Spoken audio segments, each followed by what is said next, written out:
نحمده ونصلي على رسوله الكريم أما بعد رب اشرح لي صدري ويسر لي أمري واحلل عقدة من لساني يفقهوا قولي۔ دینی رہنمائی کی 58ویں مجلس میں سبھی سامعین کی خدمت میں السلام علیکم ورحمۃ اللہ وبرکاتہ عرض ہے۔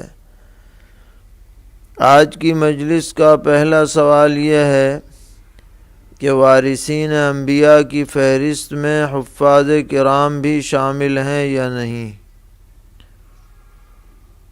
تو اس سلسلے میں جواباً عرض ہے کہ نبی اکرم علیہ الصلاۃ والسلام نے ارشاد فرمایا ہے کہ انبیاء علیہم السلام نے دینار و درہم یعنی روپیے اور پیسے وراثت میں نہیں چھوڑے بلکہ علم وراثت میں چھوڑا ہے، اور اس علم سے تمام علوم تشریعیہ مراد ہیں، علوم دینیہ مراد ہیں، جن کی اشاعت کی غرض سے حضرات انبیاء علیہم الصلاۃ والسلام کی بعثت ہوئی ہے،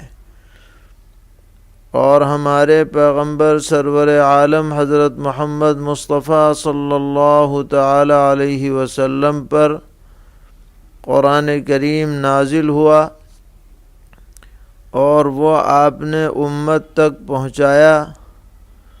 اس لیے جو شخص بھی قرآن کریم کو پڑھتا ہے اور اسے حفظ کرتا ہے اور یاد کرتا ہے، وہ نبی اکرم علیہ الصلاۃ والسلام کی وراثت کا حامل ہے۔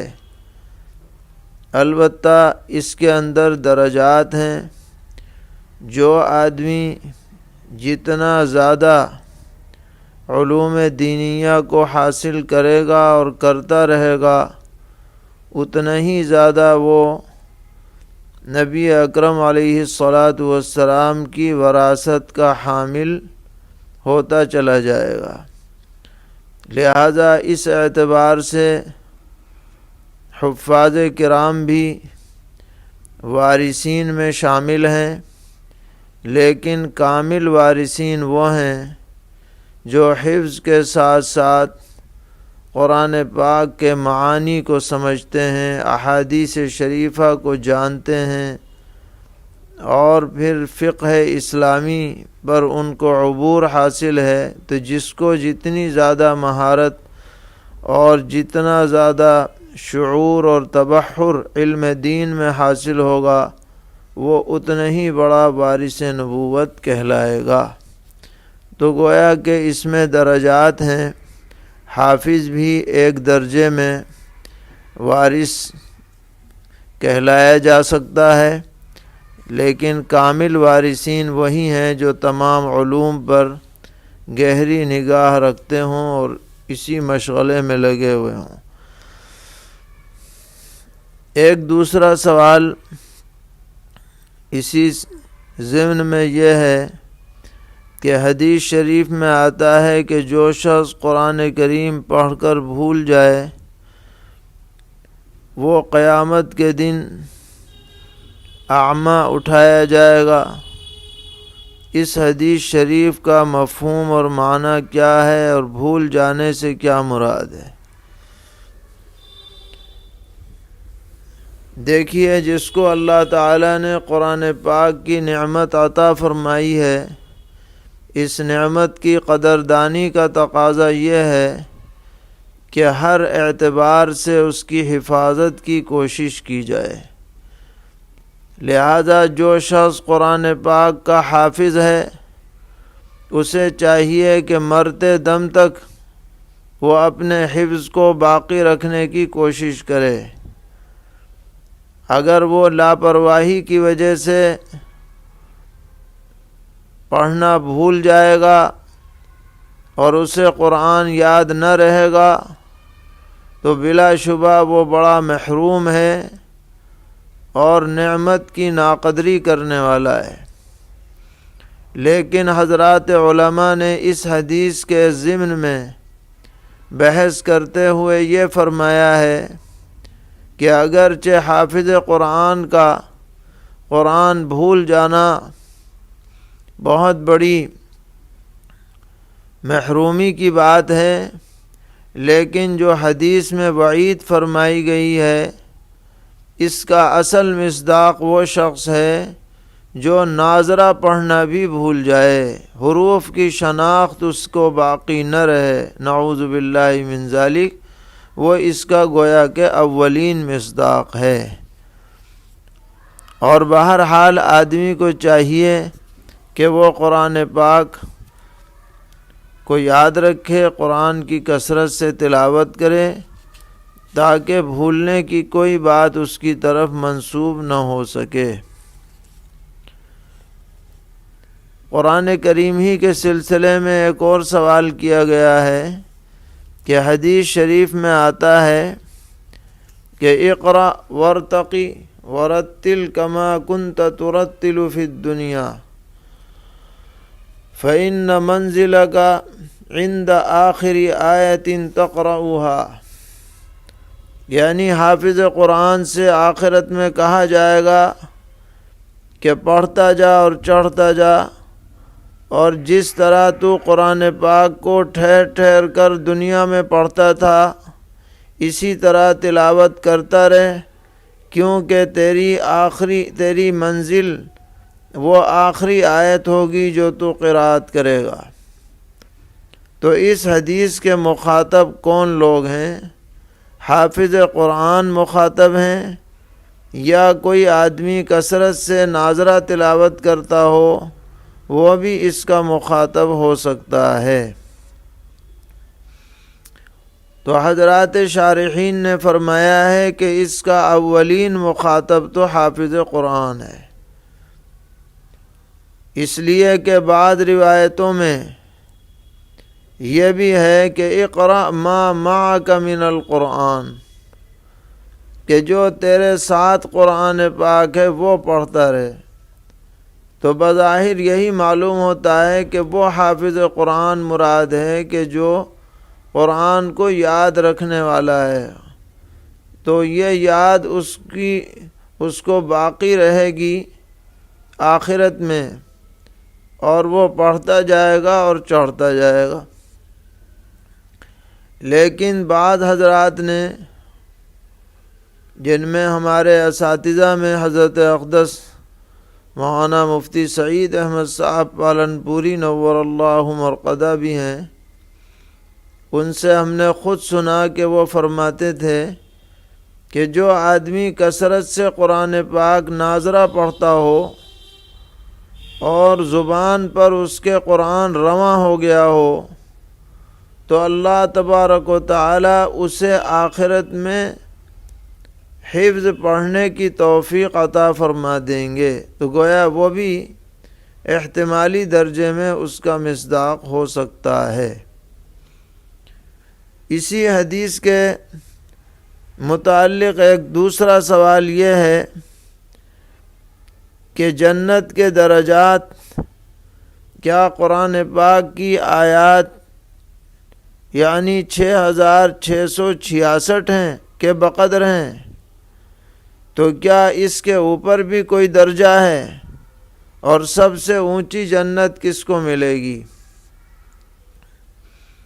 تو اس بارے میں یاد رکھنا چاہیے کہ صحیح حدیث میں یہ مضمون وارد ہے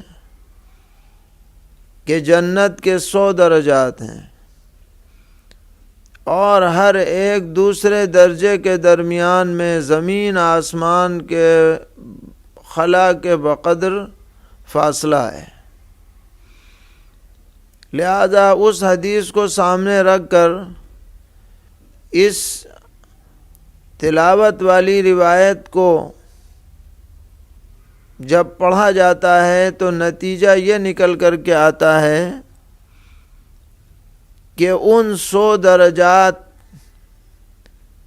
تک پہنچنے کے لیے قرآن پاک کی تلاوت حافظ قرآن کرے گا، اور جتنا بہتر اور جتنا ٹھہر ٹھہر کر پڑھنے والا ہوگا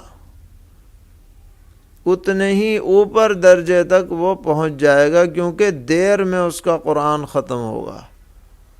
تو جو اس کی منزل آئے گی وہ انہی 100 منازل میں سے کسی منزل میں پہنچے گا وہ، اور جو جلدی پڑھنے والا ہے وہ نیچے رہ جائے گا، تیز پڑھنے والا ہے وہ نیچے رہ جائے گا۔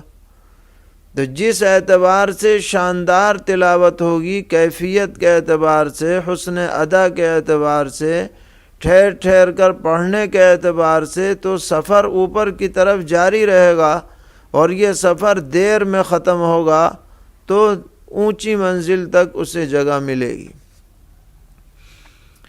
اور جو بعض روایتوں سے معلوم ہوتا ہے کہ ہر آیت پر ایک درجہ ہے، وہ ایک طرح سے مجازی تعبیر ہے، کیونکہ آیت پڑھنے سے وہ فاصلہ طے ہوگا جو ایک دوسری جنت کے درمیان میں ہے۔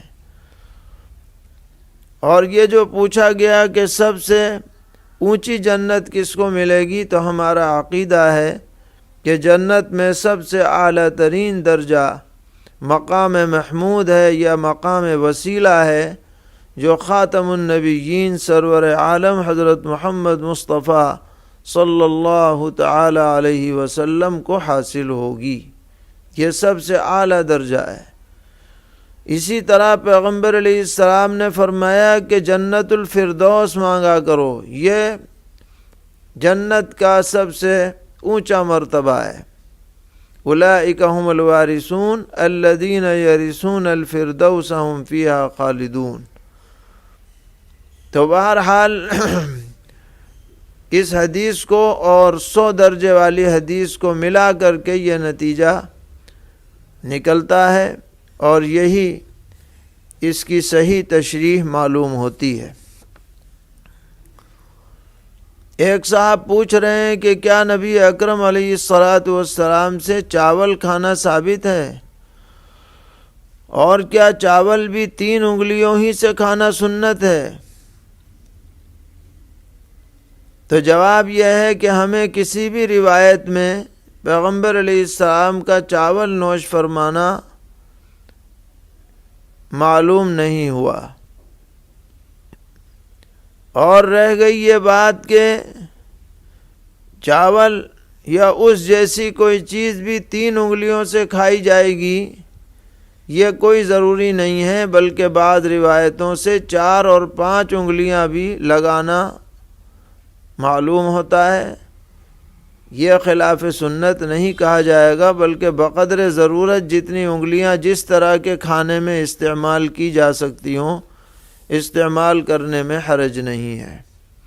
البتہ بلا ضرورت نہ لگایا جائے، یہ بہتر ہے۔ عام حالات میں روٹی کھاتے وقت 3 انگلیوں سے کام چل سکتا ہے تو اس سے کام چلایا جائے، اور جہاں مزید انگلیاں لگانے کی ضرورت ہو تو لگانے میں کوئی حرج نہیں ہے۔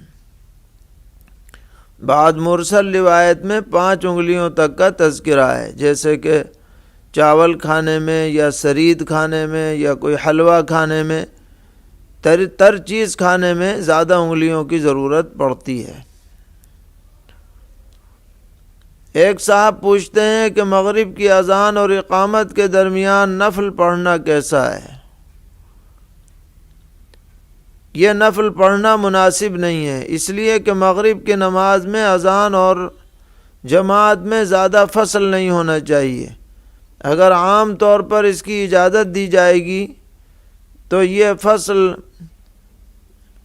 لوگوں میں عام ہو جائے گا، اور جو تعجیل مستحب ہے اس میں خلل پڑے گا۔ ویسے یہ کوئی مکروہ وقت نہیں ہے، سورج غروب ہونے کے بعد مکروہ وقت ختم ہو جاتا ہے، بس جو یہ کہا گیا کہ نہ پڑھی جائے وہ نماز میں تعجیل کی بنیاد پر یہ بات کہی گئی ہے۔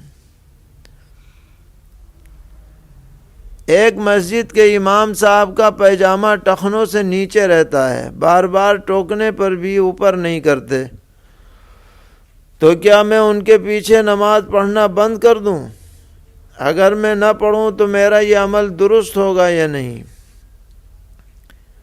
جواب یہ ہے کہ بلا عذر مرد کے لیے ٹخنے سے نیچے کپڑا لٹکانا سخت مکروہ ہے۔ امام صاحب کو ہرگز ایسا نہیں کرنا چاہیے، لیکن محض اس عمل کی وجہ سے آپ ان کے پیچھے نماز پڑھنا بند نہ کریں، کیونکہ جماعت کا ثواب ان کے پیچھے نماز پڑھنے سے بھی مل جائے گا، اگرچہ غلط کام کا وبال امام پر ہوگا۔ پوچھتے ہیں کہ ایک امام صاحب اس طرح دعا مانگتے ہیں: یا اللہ رحم فرمائیے مصطفیٰ کے واسطے، اور کبھی یہ کہتے ہیں یا رسول اللہ کرم فرمائیے خدا کے واسطے، تو اس طرح دعا کرنا جائز ہے یا نہیں؟ اس میں جو پہلا جملہ ہے یا اللہ رحم فرمائیے مصطفیٰ کے واسطے، اس کی تو گنجائش ہے، کیونکہ نبی اکرم علیہ الصلاۃ والسلام کے وسیلے سے دعا مانگنا منع نہیں ہے، اس کی شریعت میں گنجائش ہے۔ لیکن جو دوسرا جملہ کہا گیا کہ اللہ کے رسول سے مانگا جا رہا ہے کہ وہ کرم فرمائے خدا کے واسطے، اہل سنت والجماعت کے نزدیک اس طرح کا جملہ نہایت غلط ہے۔ نبی اکرم علیہ الصلاۃ والسلام کو نعوذ باللہ ہر جگہ حاضر ناظر مانتے ہوئے اور مشکل کشا سمجھتے ہوئے ایسا جملہ کہنا یہ ضلالت اور گمراہی کی بات ہے۔ ان امام صاحب کو اس طرز عمل سے اور ایسے عقیدے سے سچی توبہ کرنی چاہیے۔ اگر وہ سچی توبہ نہیں کریں گے تو ان کی امامت مکروہ قرار پائے گی۔ سوال کر رہے ہیں کہ تشہد کی مشروعیت کب اور کیسے ہوئی، یعنی التحیات۔ ہم نے سنا ہے کہ نبی اکرم علیہ الصلاۃ والسلام جب سفر معراج پر تشریف لے گئے تو سدرۃ المنتہا سے اوپر جب اللہ تعالیٰ کے روبرو ہوئے تو آپ نے التحیات للہ والصلوات والطیبات کے الفاظ کہے۔ اس پر اللہ رب العزت نے جواب میں السلام علیک ایھا النبی ورحمۃ اللہ وبرکاتہ فرمایا، تو اس کے جواب میں پیغمبر علیہ السلام نے وعلی عباد اللہ الصالحین کہا، اور اخیر میں حضرت جبرائیل علیہ السلام اور دیگر مقرب فرشتوں نے کلمہ تشہد پڑھ کر مکمل کیا۔ تو اس واقعے کا کیا ثبوت ہے؟ تو جواباً عرض ہے کہ یہ واقعہ کسی بھی صحیح یا ضعیف حدیث میں نظر سے نہیں گزرا، البتہ بعض شارحین حدیث نے جیسے کہ ملا علی قاری رحمۃ اللہ علیہ نے ابن الملک کے حوالے سے یا ہماری بعض فقہی کتابوں میں اسے نقل کیا گیا ہے اسی تفصیل کے ساتھ۔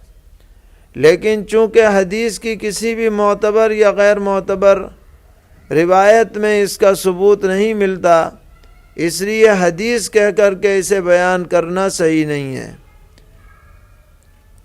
اگر بیان کیا بھی جائے تو شارحین حدیث کے حوالے سے کسی کا مقولہ کہہ کر کے نقل کرنا چاہیے، حدیث کے طور پر اسے بیان نہیں کرنا چاہیے۔ گویا کہ ہم اس امکان کے باوجود کہ یہ صحیح ہو بھی سکتا ہے، لیکن ہم اس کے اوپر حتمی طور پر حدیث ہونے کا حکم نہیں لگائیں گے۔ پوچھ رہے ہیں کہ ایک شخص کی حالت یہ ہے کہ بیماری اور کمزوری کی وجہ سے باجماعت نماز پڑھتے ہوئے ارکان کی ادائیگی میں امام صاحب کی مطابقت نہیں کر پاتا، بلکہ پورا رکن اور بسا اوقات پوری رکعت میں امام سے پیچھے رہ جاتا ہے، تو ایسا مریض اور کمزور شخص بغیر جماعت کے اپنی نماز خود گھر میں پڑھ سکتا ہے؟ جی ہاں، اگر ایسی کمزوری ہے، کہ اس کے لیے اٹھنا بیٹھنا اور رکوع سجدہ امام کے ساتھ کرنا مشکل ہے اور بار بار یہ صورت پیش آتی ہے، تو اس کے لیے جماعت کے بجائے اپنی انفرادی نماز پڑھنے کی گنجائش ہے۔ اور اگر وہ جماعت میں شریک ہو بھی جائے تو امام کے بعد بھی اگر وہ ارکان ادا کر لے گا تو نماز اس کی بطور لاحق کے ادا ہو جائے گی۔ بس خیال رکھنا چاہیے کہ کوئی رکن چھوٹنے نہ پائے۔ ایک صاحب پوچھتے ہیں کہ ایک شخص نے اپنی ذاتی زمین رشتہ داروں کو دفن کرنے کے لیے قبرستان بنانے کی نیت سے وقف کر دی۔ اب اس کو ضرورت پڑ رہی ہے تو اس وقف کردہ زمین کو گھر بنانے میں استعمال کر سکتا ہے یا نہیں؟ جواب یہ ہے کہ جب یہ زمین قبرستان کے لیے وقف کر دی گئی ہے اور وہاں قبریں بھی بننی شروع ہو گئی ہیں تو اب اس پر اپنا ذاتی گھر بنانا درست نہیں ہوگا۔ وقف کے بعد اسے واقف بھی ختم نہیں کر سکتا ہے۔ پوچھتے ہیں کہ مدرسے میں کبھی کبھار کسی بڑے عالم کو اصلاحی بیان وغیرہ کے لیے بلایا جاتا ہے، تو سوال یہ ہے کہ اگر مدرسے کے پاس امدادی پیسہ نہ ہو تو زکوٰۃ فطرے کی رقم سے اس کی ضیافت کر سکتے ہیں یا نہیں؟ اور امداد کے پیسے سے کرنا کیسا ہے؟ تو جواب یہ ہے کہ زکوٰۃ کی رقم سے اس کی ضیافت نہیں کی جائے گی، صرف امدادی رقم سے حسب ضرورت کرنے کی اجازت ہے۔ پوچھتے ہیں کہ آن لائن نکاح کا طریقہ کیا ہے اور اس طرح نکاح منعقد ہو جاتا ہے یا نہیں؟ جواب یہ ہے کہ آن لائن نکاح جس میں ویڈیو کالنگ کے ذریعے لڑکا دوسری جگہ ہو لڑکی دوسری جگہ ہو اور وہ ایجاب و قبول کریں، مجلسیں الگ الگ ہوں، تو اس طرح سے نکاح منعقد نہیں ہوتا، چاہے آپس میں ایک دوسرے کو دیکھ رہے ہوں پھر بھی۔ البتہ جواز کی شکل یہ ہے کہ جو آدمی باہر ہے وہ اس مجلس میں اپنی طرف سے اپنا وکیل کسی کو مقرر کر دے۔ مثلا لڑکا باہر ہے تو وہ اپنے باپ کو یا اپنے بھائی کو وکیل بنا دے، اور جب قاضی صاحب یہ کہیں کہ میں فلاں کی بیٹی تمہارے نکاح میں دے رہا ہوں، تو وہ اسی ناکح کی طرف سے جس نے اسے وکیل بنایا ہے اس کی طرف سے قبول کر لے اسی مجلس میں جس میں قاضی صاحب نے ایجاب کیا ہے، دو گواہوں کے سامنے، تو یہ نکاح درست ہو سکتا ہے، ورنہ تو بغیر اس کے آن لائن نکاح کے جواز کی کوئی صورت نہیں ہے۔ ایک اہم سوال یہ ہے کہ میاں بیوی دونوں نے طلاق کے کاغذ پر اور کورٹ کے سامنے دستخط کر دیے، لیکن شوہر نے منہ سے طلاق نہیں بولا، تو کیا محض دستخط کرنے سے طلاق ہو جائے گی؟ جی ہاں، اگر الفاظ بالکل واضح ہیں اس طلاق نامے میں اور شوہر نے اس پر دستخط کر دیے ہیں، چاہے دونوں الگ الگ ہوں یا دونوں سامنے ہوں، تو طلاق واقع ہو جائے گی۔ ایسی صورت میں زبان سے بولنا کوئی ضروری نہیں ہے۔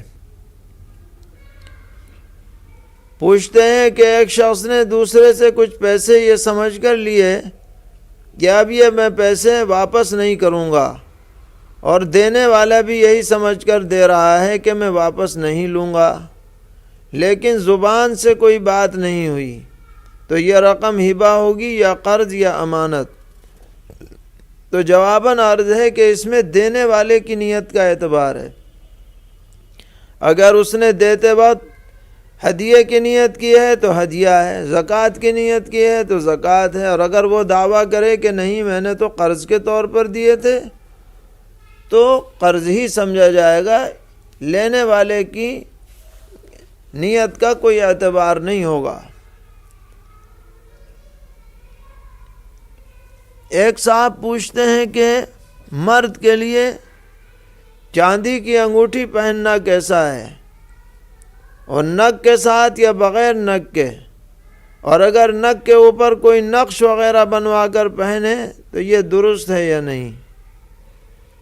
جواب یہ ہے کہ مرد کے لیے 4 گرام 374 ملی گرام کے بقدر چاندی کی انگوٹھی پہننے کی گنجائش ہے، اور اس میں نگ کی یا نقش کی کوئی قید نہیں ہے، لگا لیں یا نہ لگائیں اس سے کوئی فرق نہیں پڑتا، دیکھا یہ جائے گا کہ اس مقدار سے زیادہ بھاری نہیں ہونی چاہیے۔ پوچھتے ہیں کہ گٹکا اور سگریٹ وغیرہ بیچنا کیسا ہے اور اس کی آمدنی کا کیا حکم ہے؟ یہ چیزیں چونکہ نقصان دہ ہیں اس لیے بیچنے میں کچھ کراہت تو ہے، لیکن آمدنی حلال ہے، حرام نہیں ہے، احتیاط بہتر ہے۔ پوچھتے ہیں کہ حجامے کے کیا فوائد ہیں اور کیا فضیلت ہے، اور کیا نبی اکرم علیہ الصلاۃ والسلام اور صحابہ کرام رضی اللہ عنہم سے یہ عمل ثابت ہے، اور کیا اس کے لیے کوئی خاص دن مقرر ہے؟ تو جواب یہ ہے کہ حجامہ ایک طریقہ علاج ہے جس کو پچنا لگوانا یا سینگی لگوانا کہتے ہیں ہمارے ہاں، اور اس میں جو بدن کا فاسد خون ہوتا ہے وہ نکالا جاتا ہے۔ پہلے اس کے لیے سینگی لگائی جاتی تھی، کہیں جونک بھی لگایا کرتے تھے، لیکن اب اس کے لیے کپ آ گئے ہیں اور کپنگ کے ذریعے سے خون نکالا جاتا ہے۔ خاص طور پر جو علاقے گرم علاقے ہیں جہاں زیادہ گرمی پڑتی ہے وہاں یہ طریقہ علاج زیادہ مفید ہے، نبی اکرم علیہ الصلاۃ والسلام سے بھی ثابت ہے، صحابہ کرام رضی اللہ عنہم سے بھی ثابت ہے، اور حدیث میں یہ بھی آتا ہے کہ اترتے ہوئے چاند میں اس کا علاج کرنا زیادہ بہتر ہے۔ 17، 19، 21 چاند کی تاریخوں کے اعتبار سے تاثیر اس کی زیادہ ہوتی ہے۔ تو بہرحال اس کے ڈاکٹر بھی آج کل ہمارے ہاں بھی جا بجا پائے جانے لگے ہیں، ان سے مشورہ کر کے یہ طریقہ علاج اپنایا جا سکتا ہے۔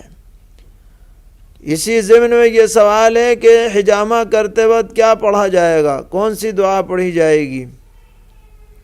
ہم نے سنا ہے کہ سورہ مومنون کی آخری چند آیتیں پڑھ سکتے ہیں، تو کوئی دعا خاص نہیں ہے، اگر کسی نے یہ دعا پڑھ لی جو آپ نے لکھی ہے اس میں بھی کوئی حرج نہیں ہے، لیکن حدیث مطلق ہے حجامہ کرانے کے بارے میں۔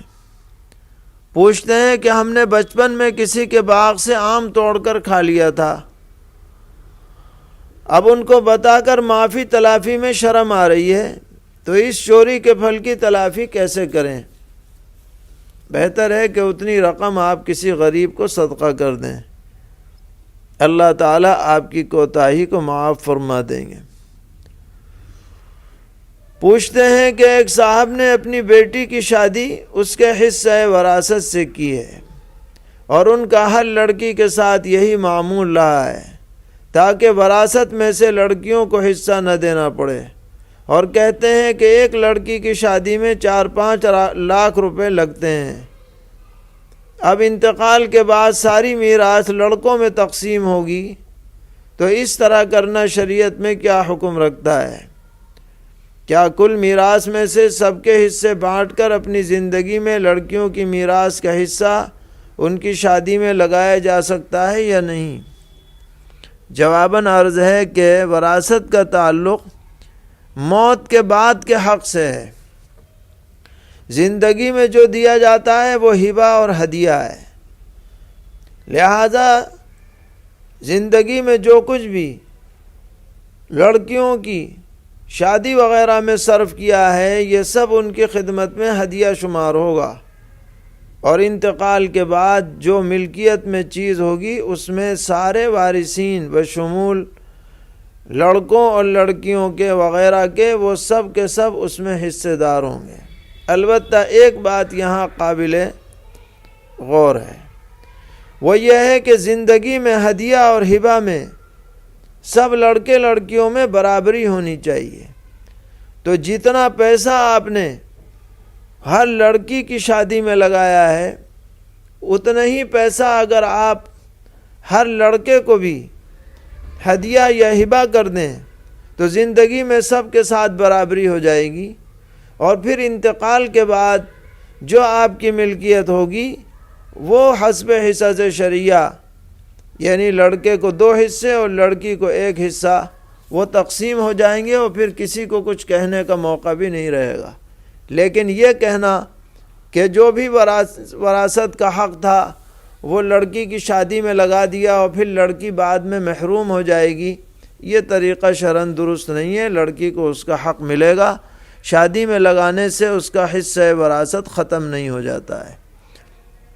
اللہ تعالی ہم سب کو دین پر استقامت عطا فرمائے اور ہر طرح کے شرور سے محفوظ فرمائے، دارین کی عافیت سے نوازے۔ وصلی اللہ تعالی علی خیر خلقہ محمد وآلہ وصحبہ اجمعین برحمتک یا ارحم الراحمین۔